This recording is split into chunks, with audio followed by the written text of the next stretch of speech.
In the past few years, specifically this decade, persecution against transgender individuals, more specifically transgender youth, has increased by a vast amount.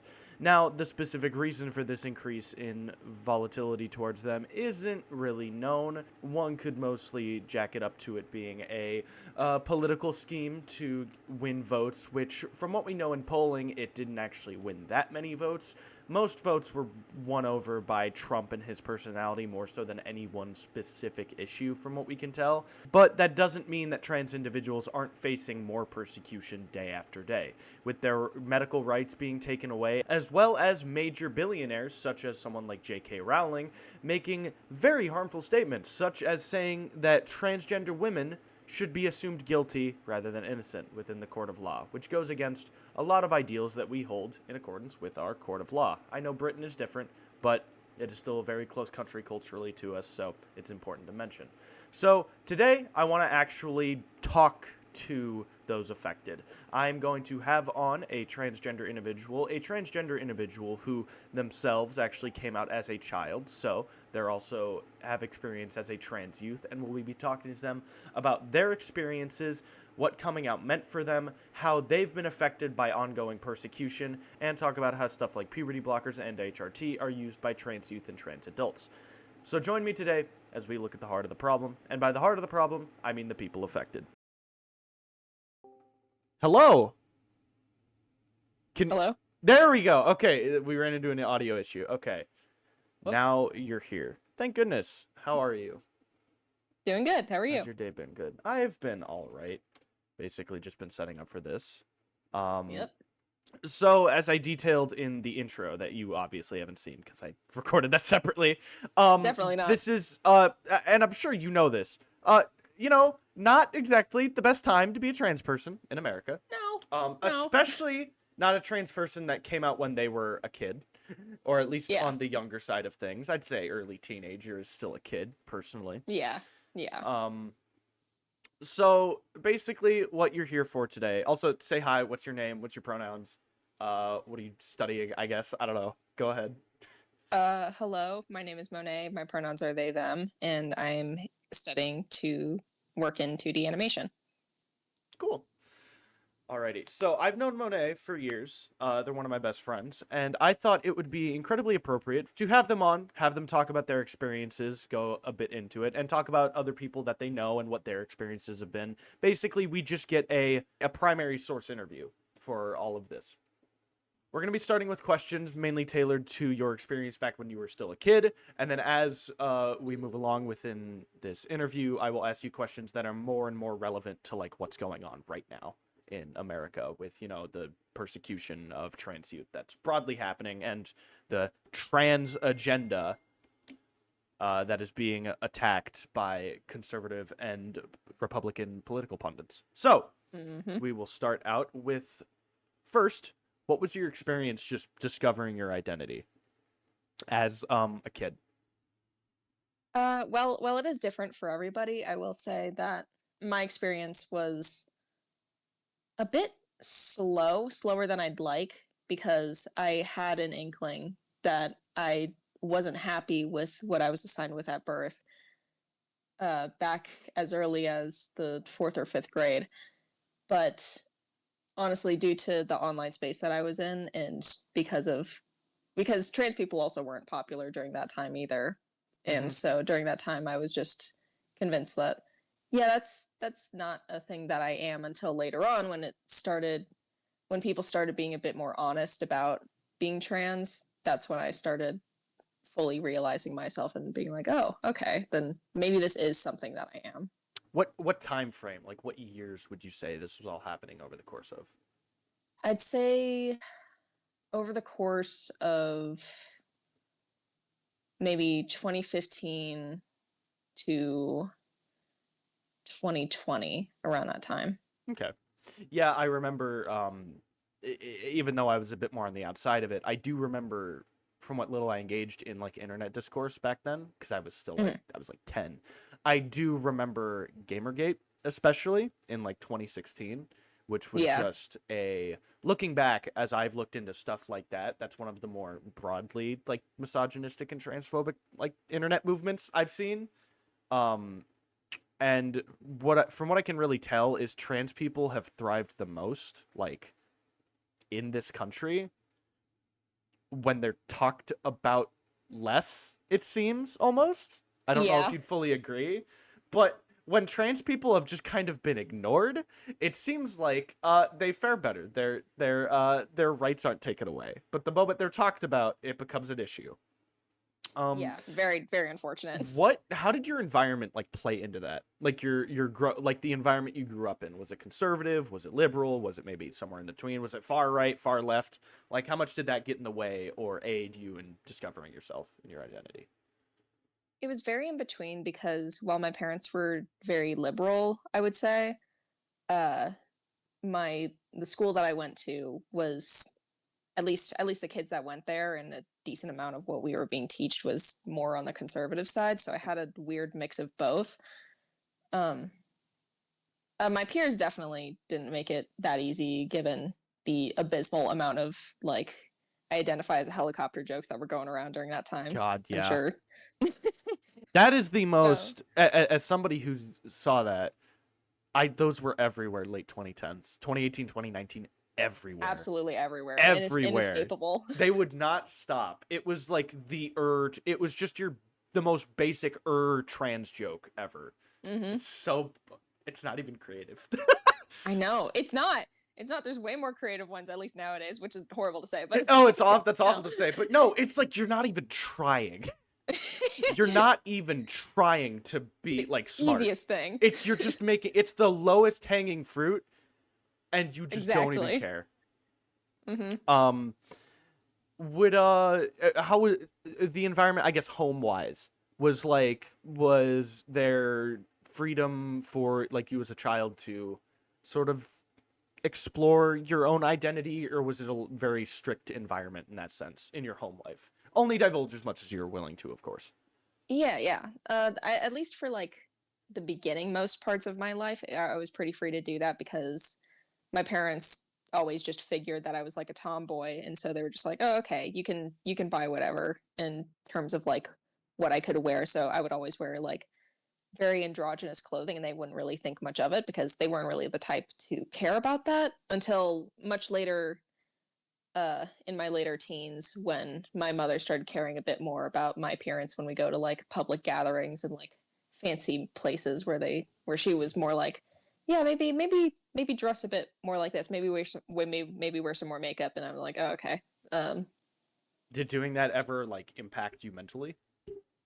it definitely did because at the time I think that was when like I started really discovering like what parts of me I felt dysphoric about, and it didn't help the fact that during that time my mother was really hammering home the fact that I needed to kind of perform femininity in public settings, and so I remember uh, quite often having to just again like just perform femininity, and it was really really uncomfortable. And while she would like say it's normal to be uncomfortable, it wasn't necessarily like the normal uncomfortable that I'm sure most women experience of having to like over feminize themselves just to like look appealing, but it was just like viscerally uncomfortable to the point where because I used to wear makeup commonly, but then after a while it started just becoming like something that just grossed me out.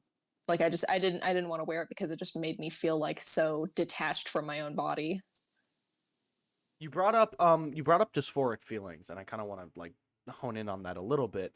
Are you Mhm. able to, in your best words, of course, because it's unique to everybody, able to describe what that feeling really is? Like what the feelings were that made you realize like the identity of girl and just femininity in general just felt wrong to you.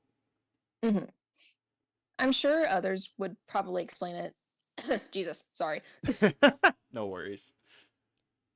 I'm sure others would probably explain it differently depending on how they went through it, but for me at least, how I would describe it is just like depending on how people view me, it's like I don't feel like myself. Like certain aspects of my body that are viewed as like feminine, like whether it be my chest or my face when I'm wearing makeup or whether I'm wearing a dress or something, like the issue isn't in those things themselves. It's the fact that everybody else looks at those and then perceives me as like female and a girl. And it's like, to me, that is just uncomfortable because it's like, that's just not who I am. That's not what I am or what I identify as.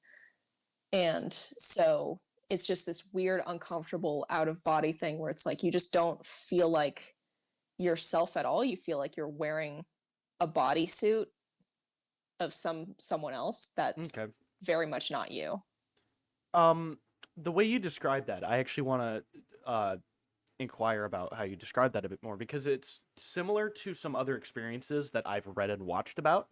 about people who were, even when they weren't out to themselves, like when they didn't even realize they were trans, there was this, and if I'm wrong about how this made you feel, just correct me.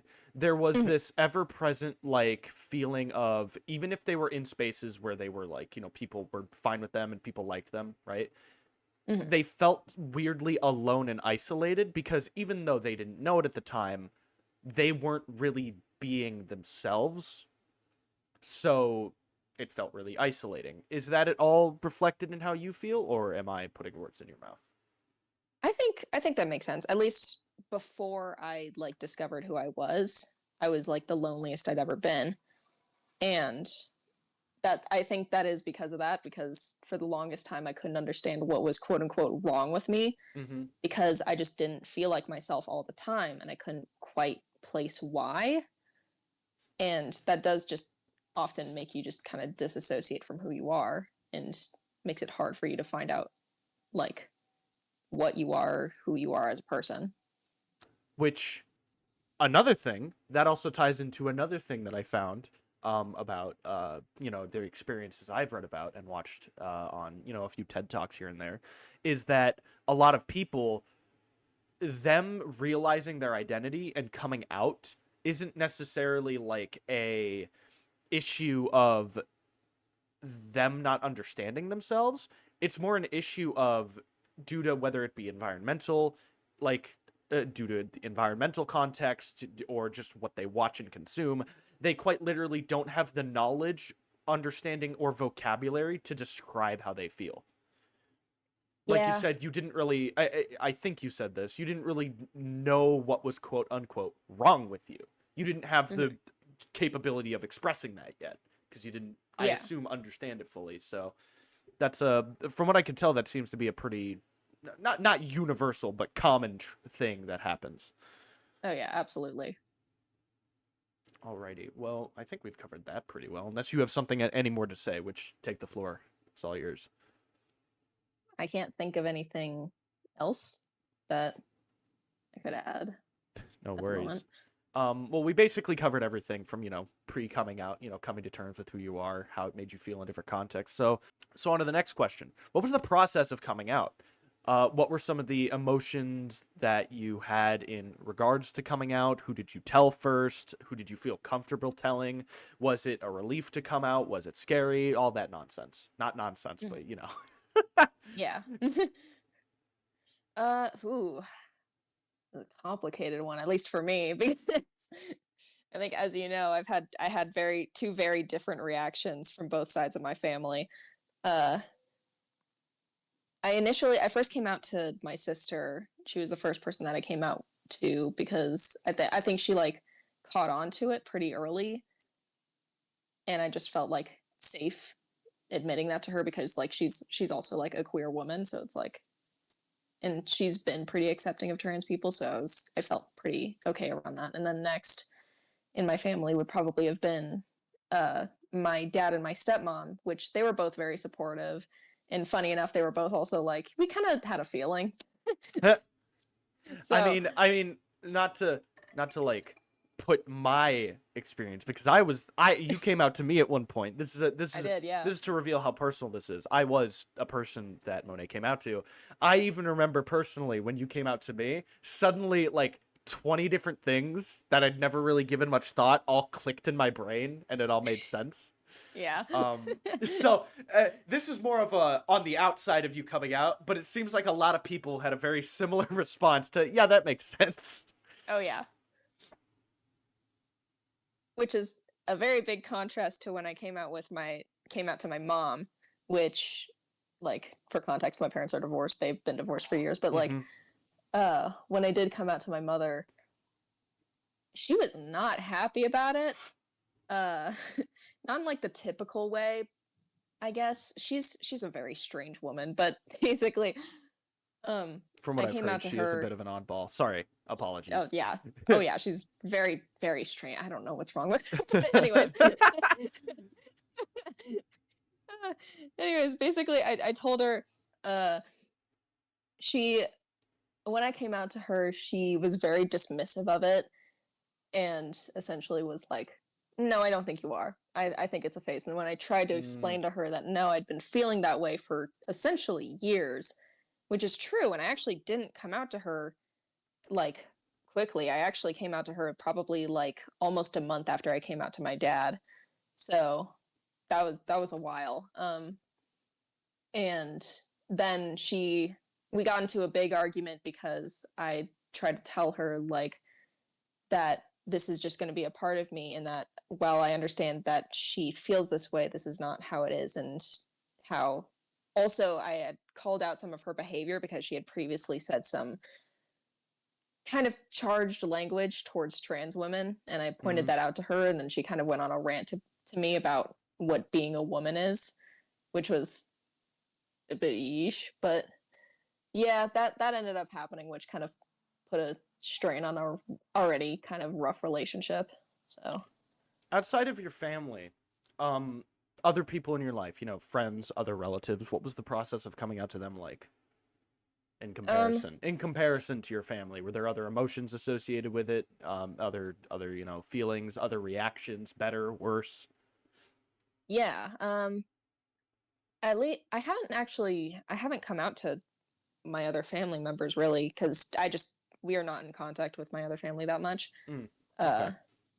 but as for my friends, I think you're the only person who I'm continuously still friends with who I had to actually come out to. Okay. Because yeah, Versus, I knew you back before you came out. I think before you even, from what you've told me, even came out to yourself, from what I can tell. yeah, yeah, yeah, you've known me for longer than that, which is insane to me. But No, because that was uh forever ago at this point. ugh, yeah. But my friends, like all my current friends, like have just known me as what I am currently. I never had to like come out to them. I would just introduce myself as being non-binary. And so that was a bit Gotcha. different.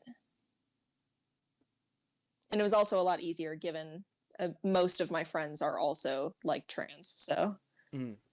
Yeah, a lot of. I mean, yeah, I assume that makes it's way easier to say you're non-binary to another trans person than it is to like a cis person, because there's a lot. yeah, I assume just a lot more like they're not gonna care. It's gonna be yeah, fine. yeah. So now that we've talked about that, what changed once you came out? Did any pre-existing relationships change? Did anybody's like attitude change to you? Did some people treat you differently? What's up with um, that? at least okay, with I think my mother was the biggest change because after that that kind of set off a weird like domino effect, and now I'm currently not really talking to her. But that's for other unrelated reasons, plus the fact that she just won't acknowledge my identity. But with my parents and my sister, it honestly it's weird because nothing changed much other than them occasionally keeping in mind the fact that I am non-binary and pointing out things like, "Oh, hey, here's this like pride merch. Do you want it?" or something like that. Like Hmm. other than that, nothing really changed that much, which I do appreciate because things were already fine. And again, it's like being trans is really not the most important part of like my identity. It's just like a small part of it, like what your favorite color is. Like that's kind Hmm. of what it is to me. No, I mean, if as a trans accepting person, all I can say about like how I interact with trans people is like Literally, the only important thing, to me at least, about a trans person is ultimately their pronouns, just so I can properly refer to them. Because honestly, as I've, gotten to understand what being trans is more and more, I really started to understand how inconsequential it really is.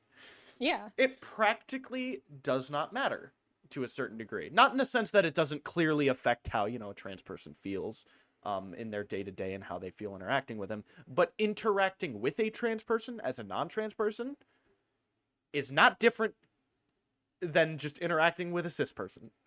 No, in the grand scheme of things, it's like, okay, like this Yeah. person used to be this and is now this. All right, whatever. Mm-hmm. Exact. So you came out how long ago exactly? What was it? Like, was it 2021 or 2020? I see. I for a fact know that you came out to me in 2021. Hmm. I think It might have been actually 2020. funny thing I just realized is that I think it might be to the month that you came out to me 4 years ago now. I didn't even Oh, wow. think that. I think you came out to me in June. I don't know why I specifically remember that. It's just it feels. I think it's because I was getting out of freshman year at the time. I think that's Huh. why. I came home from like one of my classes, and that's when you came out to me. So I just associate the time and that happening. Happy anniversary. Yeah, yeah. Whoa, woo! But you came out to yourself in 2020. I might have, honestly. I think Wow, so. that's a lot of time. That's Actually, very sorry. That just hit me how long ago that was. I know, 5 years ago. Yeah, that was quite a while. Alrighty. Um, so here's a question that may or may not relate to you that much. But what steps Mhm, have you taken or will take in the future regarding your identity and your image of yourself? mhm. Uh, there's, I think to start this off, there is a broad range of what transitioning means Hmm. because there's social transitioning, which is of course like asking people to use your proper pronouns and stuff like that. But there's also like little looks things, like hair was a very big thing for me.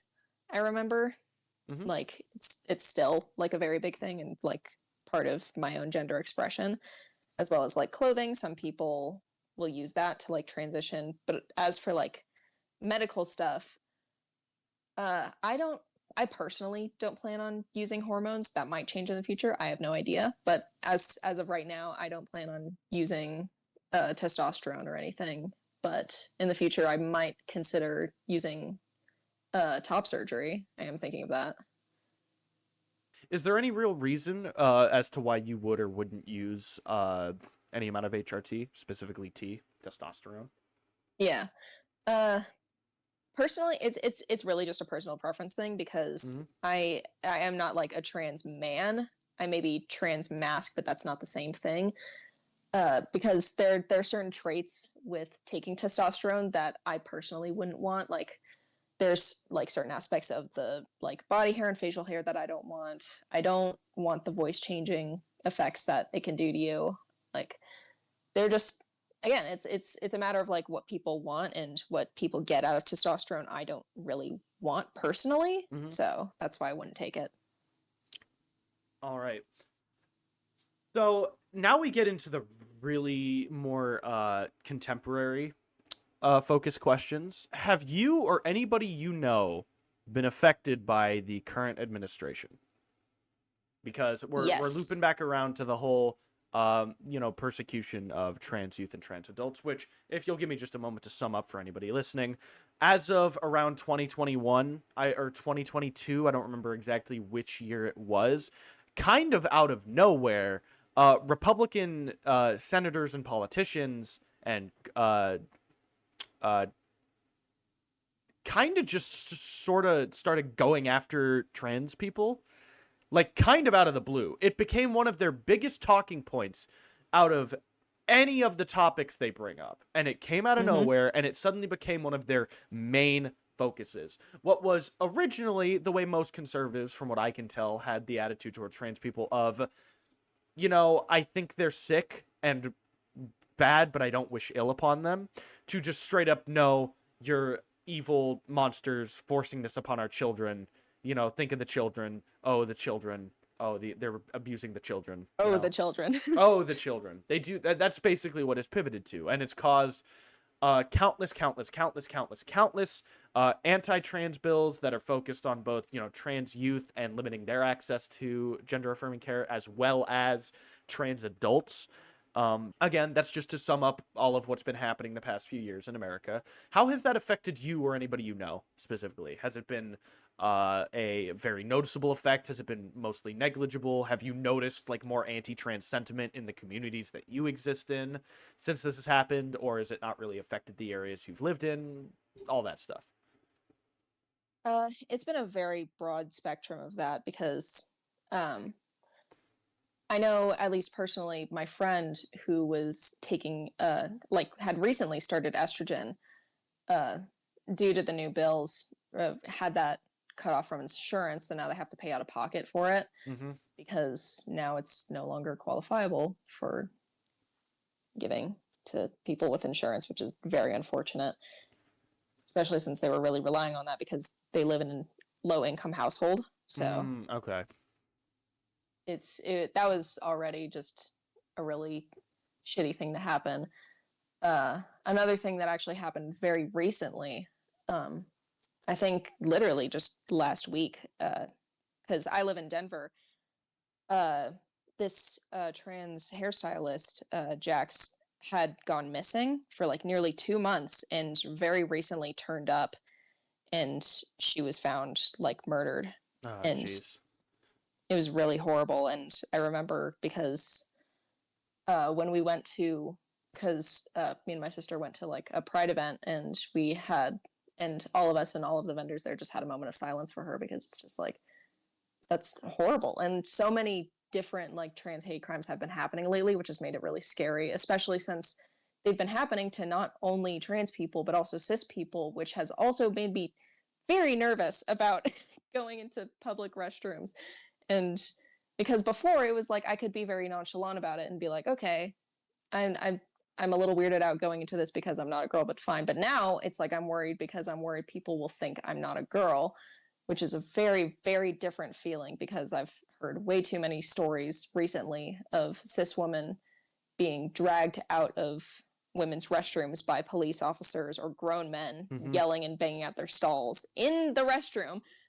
They just walked in and did that. And for some reason, they think that we're the ones invading women's spaces, which is very bizarre and just horrifying. One of the similar to what you were just talking about, one of the worst examples of this I've heard is when a trans man was at I think a some sort of like wildlife reserve park or some sort of camping park, right? And the owner of the park specifically had told him, the trans man, that he is to use the bathroom designated to his sex, as in, Mm-hmm. assigned female at birth. So the trans man, do it out of I assume self-preservation, trying to not anger anybody, did Yeah. as he was told and went to use the women's restroom, the one that, he was told to use. He was then Mm-hmm. severely he was then because he was an extremely he was passing as a male near perfectly, if not perfectly. He got the shit beaten out of him Mm-hmm. for literally just doing as he was told. Exactly. Yeah.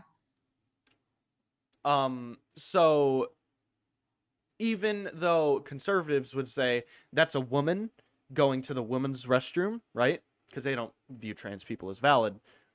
Their logic, their line of logic, has no way to excuse them being beaten up that way without going Oh, back yeah. on other things they've said. I'd say as somebody who personally doesn't have to deal with this, it's baffling and stupid, especially since this is a bit of my own anecdotal just experience, right? But at my college, there are multiple genderless bathrooms where you just walk in. There's like 6 stalls lined up on the wall. You go in, you walk out, you wash your hands, and you leave. Yeah. And It's I've it's just not been that standing serious. there washing my hands next to girls, next to guys, next to whatever, literally anybody of any gender identity, and it doesn't matter because you just go to the bathroom, you wash your hands, and you leave. Mm-hmm. Maybe this is more of a younger generation thing, but I genuinely, personally believe that crossing like multi-gender bathrooms are kind of the answer because honestly, nobody gets hurt in there. Mhm. Part of what also makes them very efficient is that there's no door to the bathroom. It's just the stalls. So if anybody was getting harassed, literally the entire like part of the building would be able to hear them yelling. So it's another one of those things where, due to design, it also prevents cases of like abuse and harassment, which is also really good. Mhm. Um, I have to say though, the fact that your fear has basically flipped, from thinking to now thinking that you're scared you won't be seen as a woman, is kind of insane to me and like really, really ironic in a way. I know. Because like your whole you for so long dealt with the fact you don't like being perceived as a woman, right? Mhm. And now you're put in a situation where you're literally going, I hope they perceive me as a woman. I hope they perceive me as a woman. Yeah. Which is, I think that's just fucked. That's just fucked. Excuse my language, but that is just messed up in a I way. know, it's ugh. And you said earlier one of your friends literally had their estrogen taken away because of cuts to what insurance can cover, right? Mhm. Yeah, I can only imagine. Again, because as you said earlier, you may not use HRT in your path of, transitioning to your ideal like state of being. That sounds really Yeah. funny, but I feel like that sums it up. And in that person's path, part of that was going on hormones to, cause physical change to their body, and getting that taken away from them and put in a situation where again, yeah, as you said, low income, where they probably won't have the chance to get it again for a while, is just severely, in my opinion, messed up. Yeah. Considering that, as I did research for this, which I already knew most of these facts, but now I had actual data to back it up and actual, research papers. Um, Scientifically and statistically, the best way to prevent self harm, self hate, self loathing within a trans individual is to validate them. The Mhm. best way for trans individuals to, live happy lives where they don't kill themselves, because unfortunately that's a very high rate, is when they're in communities and households and environments that allow them to be what they say they are. Oh, absolutely. So knowing that that is being actively taken away, not only from somebody but also like doubtlessly countless others, all at the same time, it makes me very nervous for the future and the rates at which people will, unfortunately, maybe harm themselves or worse, because that's never the best. That's never great to hear about. Yeah. Um, I have to thank you a lot for joining me for this, Monet. I think, at least personally, I'm very satisfied with the picture you've been able to paint us regarding your experience and history as a trans individual. Is there anything else you'd like to say, or anything else you'd like to go over before we end things here? I think I can quite think of. I'm just glad that I was able to help. Awesome. Thank you. That is it for today. Um, Bye.